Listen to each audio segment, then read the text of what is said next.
Lanjut nomor 12.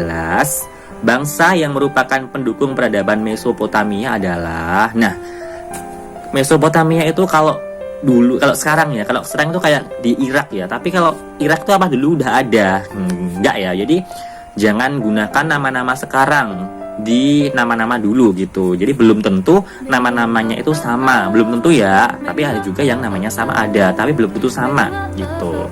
Dan Irak pun dulu bukan Irak ya. Jadi masih kebudayaan Mesopotamia. Jadi di sini yang jawabannya Irak jelas salah ya di sini. Jadi bukan yang B, bukan yang D gitu. Apalagi yang D itu ada Indianya juga. India kan di Asia, bukan juga ya. Nah, ini bangsa Mesopotamia itu ada ini, bangsa Sumeria, bangsa Akkaida, bangsa Babilonia, baik Babilonia lama atau Babilonia baru, bangsa Assyria, bangsa Khaldan dan bangsa Persia. Jadi jawabannya yang mana? Jawabannya yang A ya. Kalau yang B itu ada Iraknya bukan. Yang C itu ada Palestina, ada Yunaninya. Yunani kan bukan, Yunani itu Eropa ya. Kemudian kalau yang D itu ada Indianya, India itu Asia, bukan. Kalau yang E itu ada Maya, Maya itu Amerika, bukan juga gitu. Ini itu ya, paham ya? Oke, kita lanjut. Oke, soal nomor 13 ya. Daerah Mesopotamia menjadi rebutan bangsa-bangsa di sekitarnya. Hal ini disebabkan karena kira-kira yang apa ini? Apakah yang A, Mesopotamia memiliki kekayaan alam yang melimpah? B, Mesopotamia berada dekat sungai dan laut? C, Mesopotamia merupakan daerah yang subur? D, Mesopotamia dilalui oleh jalur perdagangan? Ataukah E, Mesopotamia mempunyai letak yang strategis? Jadi seperti apa jawabannya? Apakah yang mana kira-kira?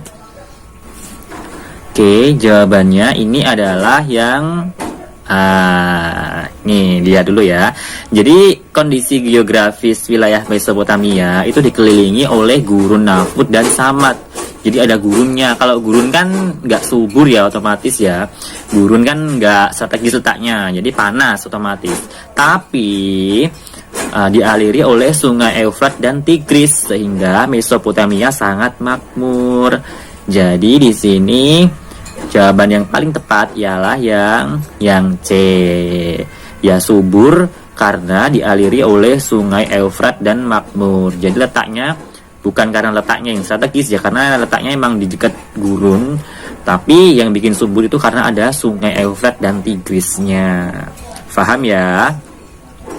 Lanjut, nomor 14. Dasar utama dari Kodeks Romawi atau hukum Yustianus adalah A. Upacara raja merupakan hukum, rakyat harus tunduk kepada raja, hukum bersumber dari para dewa, raja harus dihormati sebagai dewa. Ataukah yang E. Tidak ada lagi perbuatan sewenang-wenang.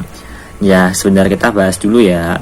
Jadi Kaisar Yustianus ini adalah kaisar yang berhasil meletakkan dasar hukum Romawi Timur yang dikenal dengan Corpus Juris atau Kodeks Yustianus. Nah, Kodeks Yustianus atau hukum Yustianus boleh, atau Kodeks Romawi juga boleh. Jadi kodeks itu artinya hukum ya. Jadi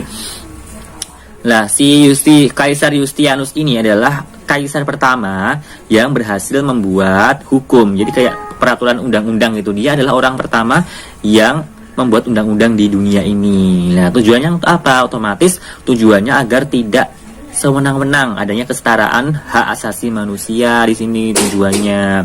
Karena pada sebelum ada hukum perundang-undangan, semua ada di tangan raja, karena raja dianggap sebagai dewa gitu. Jadi jawaban yang paling tepat ialah yang E, tidak ada lagi perbuatan sewenang-wenang. Paham ya? Lanjut, kita ke nomor 15. Nah, bangunan kota Mohenjo-daro dan Harappa memperlihatkan tingginya peradaban manusia ribuan tahun sebelum Masehi, dengan beberapa jalan, saluran air, dan pemukiman penduduk yang dirancang secara baik. Reruntuhan dua bangunan kota itu terletak di lembah sungai. Di lembah sungai apa? Kita lihat dulu pembahasannya. Jadi, kota Mohenjo-daro itu diperkirakan sebagai ibu kota daerah lembah sungai Sindu bagian selatan. Sedangkan kota Harappa sebagai pusat peradaban lembah Sungai Sindu bagian utara. Nah, Sungai Sindu ini disebut juga sebagai Sungai Indus ya. Sungai Indus atau Sungai Sindu sama aja. Jadi di sini peradaban Mohenjo-daro dan Harappa itu terletak di Sungai Indus, gitu ya. Kalau Eufrat Tigris tadi udah dijelaskan di Mesopotamia. Kalau Nil itu Mesir, Gangga itu juga India ya, Gangga India. Kalau yang Sekiang dari namanya ada udah kelihatan itu dari Tiongkok ya.